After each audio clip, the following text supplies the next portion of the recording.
وعلیکم السلام ورحمۃ اللہ۔ یہ آپ کے 3 کلپ میں نے سنے ہیں، اور آپ کی پریشانی بڑی فطری سی ہے، چونکہ ماحول جس طرح بنا دیا گیا ہے۔ لیکن یہ بھی حقیقت ہے کہ دین اپنی اصلی حالت میں موجود ہے، قیامت تک موجود رہے گا۔ اس کی حفاظت کا ذمہ اللہ نے لیا ہے۔ اب جس کا دل کرے اس دین کو مانے، یا جس کا دل کرے نہ مانے، وہ اس کا اپنا مسئلہ ہے۔ اور یہ دین اتنا مضبوط دین ہے کہ یہ کوئی مفروضوں کے اوپر یا خوابوں کے اوپر نہیں ہے، یہ ایک حقیقت ہے۔ اور کچھ چیزیں ایسی ہیں جو اللہ تعالیٰ نے اپنے نبی کے لیے مخصوص کی ہیں، اور کچھ چیزیں ایسی ہیں جو صحابہ اکرام کے لیے مخصوص کی ہیں۔ اور بڑی مصیبت سے اللہ تعالیٰ نے صحابہ کو بچایا ہے۔ مثال کے طور پر اگر یہ سلسلہ جاری کر دیا جاتا کہ نبی علیہ السلام کی شکل ابلیس اختیار کر لیتا خواب کے اندر، تو پھر تو ایک مصیبت کھڑی ہو جاتی۔ صحابہ کتنے دور تھے، جس طرح معاذ بن جبل جب گئے ہیں وہاں گورنر بنا دیے گئے دوسرے علاقے کے، کوفہ کے شاید، تو خواب میں اگر وہ نبی علیہ السلام کی شکل ہوتی، خواب دیکھتے اور نبی علیہ السلام کی وہ شکل ہوتی اور کوئی حکم دیتے، اب بتائیے دین تو پھر خوابوں کے اندر ہو جائے گا۔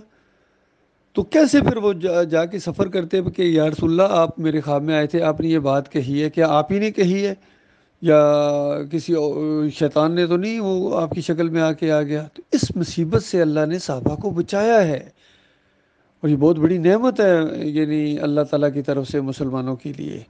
تو یہ راستہ ہی بند کر دیا اللہ تعالیٰ نے، اور بتایا کہ جو مجھے خواب میں دیکھے گا وہ عنقریب مجھے اصلی حالت میں بھی دیکھے گا۔ اسی لیے اس روایت کے جو راوی ابن سرین ہیں، انہوں نے یہ قول لایا ہے کہ یہ ہر ایک کے لیے نہیں ہے کہ جس نے مجھے دیکھا اس نے مجھے دیکھا، یہ اس کے لیے جس نے نبی علیہ السلام کو اصلی حالت میں دیکھا۔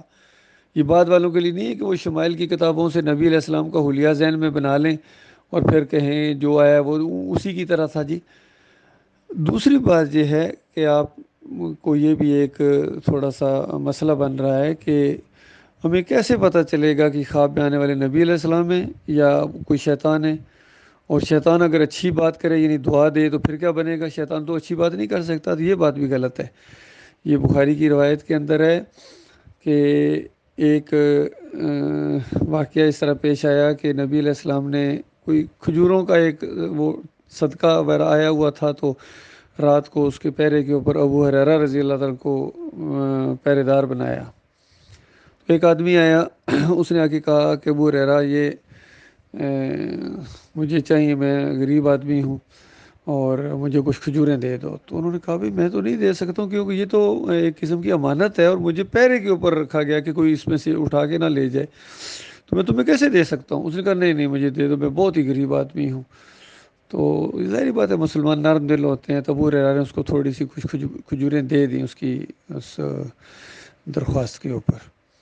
تو صبح اٹھ کے نبی علیہ السلام سے ذکر بھی کیا کہ یا رسول اللہ ایک معاملہ تھا، یعنی میں نے پہرا تو دیا ہے لیکن رات کو ایک بہت ہی غریب آدمی آ گیا تھا، اس کو میں نے تھوڑی سی بیچ میں سے دے دی۔ نبی علیہ السلام کا ابو ہریرہ وہ شیطان تھا، وہ شیطان تھا اور جھوٹ بولا اس نے، وہ بڑا کذاب ہے، اور دیکھنا آج پھر آئے گا دوسرے دن یعنی۔ تو ابو ہریرہ کہتے ہیں کہ میں نے ارادہ کر لیا کہ اب وہ آئے گا، چونکہ نبی علیہ السلام کی بات جھوٹی نہیں ہو سکتی، تو میں اس کے ساتھ بالکل نہیں دوں گا اس کو۔ دوسرے دن آیا تو پھر کہا کہ میں بہت غریب آدمی ہوں، چھوٹے چھوٹے بچے ہیں بالکل بلک رہے ہیں بھوک سے۔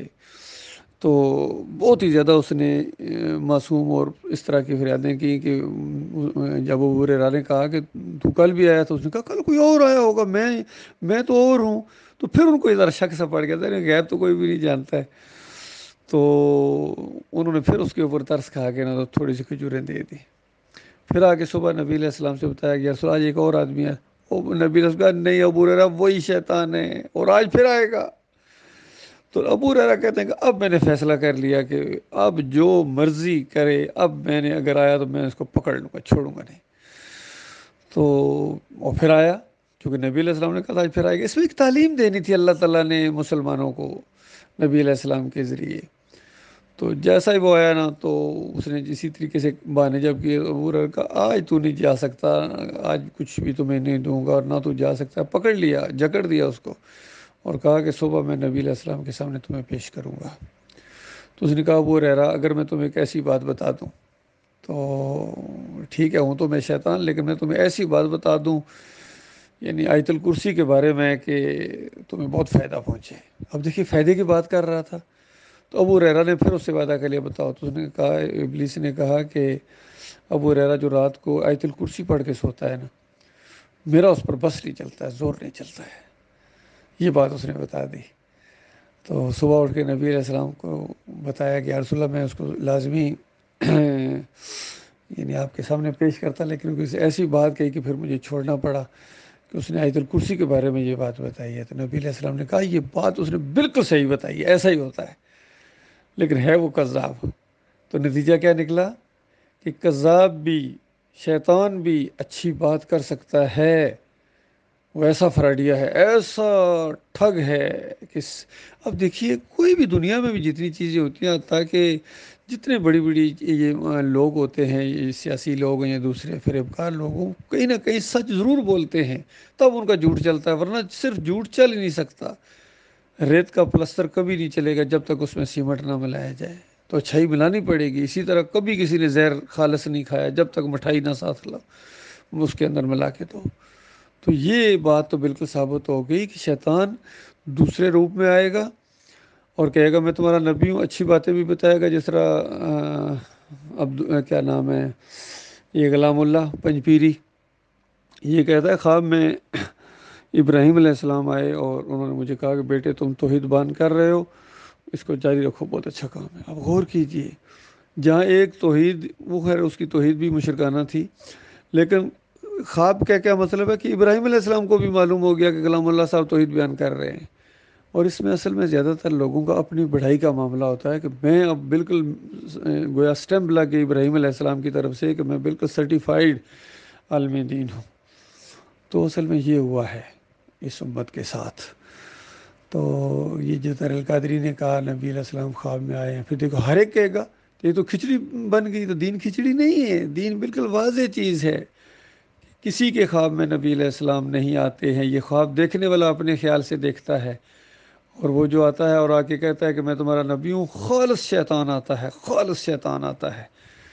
تو اس کو جو نبی سمجھے گا وہ بالکل مشرکانہ عقیدہ ہوگا اس کا کہ نبی علیہ السلام عالم الغیب ہیں اور میری خواب میں آئے ہیں۔ اور اندازہ کیا ڈرامہ انہوں نے بنا دیا۔ یہ جمشید، یہ جنید جمشید جب یہ مرا تو طارق جمیل صاحب نے کہا کہ انگلینڈ میں نبی علیہ السلام آئے ایک بندے کے خواب میں، اور انہوں نے کہا ہے کہ فون کرو طارق جمیل کو اور طارق جمیل صاحب اعلان کریں لوگوں کے اندر کہ نبی علیہ السلام نے جمشید کے بارے میں کہا ہے کہ اللہ نے اس کو بخش دیا ہے۔ اب غور کیجیے اللہ کے بندوں، کیا ڈرامہ طارق جمیل نے گڑا۔ تو یہ معاملہ ہے، سب کا یہی مسئلہ ہے۔ تقی عثمانی بھی یہی کہتا ہے، سارے اس خواب کے چکروں کو مانتے ہیں جو بالکل جھوٹ ہے، فراڈ ہے اور شرک ہے۔ تو خواب دیکھنے والا خواب دیکھتا ہے، اور جس کو دیکھتا وہ نہیں آیا کرتا خواب میں، وہ نہیں خواب میں آیا کرتا۔ جس طرح سورہ یوسف میں بھی اس کا ذکر ہے خواب کا کہ دیکھا سورج چاند ستارے نیچے آ کے یعنی جھکے ہوئے ہیں، جس طرح اس کو کہا گیا کہ لی ساجدین۔ تو سورج چاند ستارے کو نہیں آئے تھے، یہ یوسف علیہ السلام نے خواب دیکھا تھا، اور پھر اس کی تعبیر ہوتی ہے، خواب کی پھر تعبیر ہوتی ہے، اور پھر یعقوب علیہ السلام نے وہ تعبیر بتائی۔ نبی علیہ السلام خود خواب کی تعبیر بتایا کرتے تھے، اور لوگوں سے پوچھتے تھے اگر کسی نے خواب دیکھا ہو تو بتائے۔ جو بھی خواب دیکھتا تھا اس کی پھر تعبیر اللہ کی وحی کی روشنی میں یا اپنے فہم و فراست سے، جو بھی، کیونکہ نبی کا فہم و فراست بہت بڑا ہوتا ہے اور اللہ تعالیٰ کی رہنمائی بھی ساتھ ہوتی ہے۔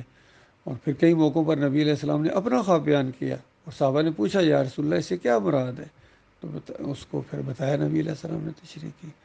تو یہ جو خوابوں والا سلسلہ ہے نا کہ نبی علیہ السلام نے خواب میں آ کے، یہ خالص جھوٹ ہے، خالص شرک ہے اور بے دینی ہے، اور اس میں ایمان اور عقیدے کے معاملے میں ذرا بھی انسان کو ڈھاں ڈول نہیں ہونا چاہیے۔ عقیدہ جمع جمع عقیدہ ہوتا ہے، کہ یہ نہیں کہ آپ شرک کا رد کر رہے ہیں اور کہیں کہ نہیں میں کہیں گناہ گار نہ ہو جاؤں۔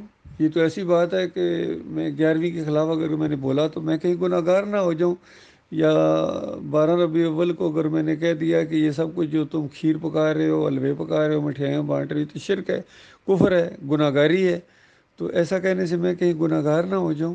ایسا معاملہ نہیں ہوتا ہے، ایمان جمایا ایمان ہوتا ہے، پوری طرح پتہ ہوتا ہے یہ باتیں میں جو کر رہا ہوں میں گناہ کا کام کر رہا ہوں یا ثواب کا کام کر رہا ہوں۔ اللہ تعالیٰ غور و فکر کرنے کی توفیق عطا فرمائے۔